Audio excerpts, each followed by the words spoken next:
नमस्कार, देशोन्नतीमध्ये मी साक्षी आपलं स्वागत करते। ऑनलाईन फसवणुकीचे प्रकार गेल्या काही दिवसांपासून वेगाने वाढत आहेत। एका चुकीच्या लिंकवर क्लिक करून आतापर्यंत अनेक लोकांना याचा फटका बसला आहे। तसेच गुन्हेगारांचा छडा लावणंही कठीण झालं आहे। आता स्कॅमर व्हॉट्सअप एपीके फाईलद्वारे लोकांना गंडा घालत असल्याचं समोर आलं आहे। बंगळुरू मधलं एका व्यक्तीची अशीच फसवणूक करण्यात आली आहे। सदर व्यक्ती एका खासगी कंपनीत काम करत असून व्हॉट्सअपच्या माध्यमातून त्याची फसवणूक झाली आहे।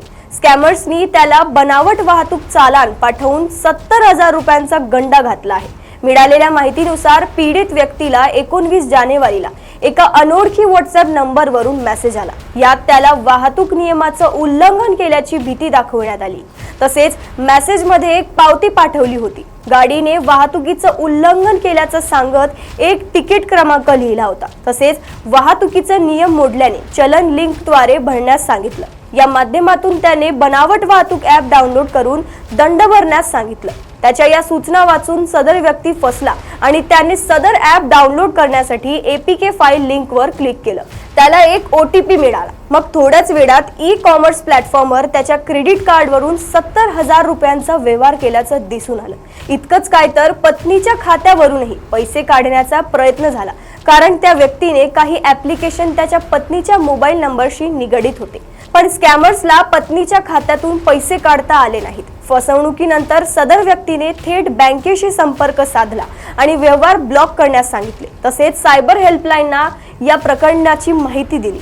29 जानेवारीला या प्रकरणाची पोलिसांनी तक्रार नोंदवली आहे। भारतीय न्याय संहितेच्या कलम 318 अंतर्गत गुन्हा नोंदविला आहे। तसेच अनोळखी नंबरवरून येणाऱ्या लिंकवरून एपीके फाईल डाउनलोड करू नका असाही सल्ला दिला आहे। काय आहे व्हॉट्सअप एपीके फाईल आणि याद्वारे फसवणूक कशी व का होऊ शकते हे जाणून घेऊया। तुमच्या अँड्रॉइड मोबाईल फोन मध्ये विविध ॲप्लिकेशन्स असतात। त्या ॲप डेव्हलपर बनवतात। हे सॉफ्टवेअर असते। या सॉफ्टवेअरला गुगल प्ले स्टोअरवर डेव्हलपर अकाउंट मधून अपलोड करावे लागते। ही फाईल एपीके असते। एपीके ही फोन मध्ये इन्स्टॉल होणारी फाईल असते। गुगलने या अपलोड केलेल्या फाईलला मान्यता दिल्यावर ती सामान्य जनतेसाठी प्ले स्टोअरवर उपलब्ध होते। पण हीच फाईल अपलोड न करता ही मोबाईल मध्ये ट्रान्सफर करून इन्स्टॉल करता येते।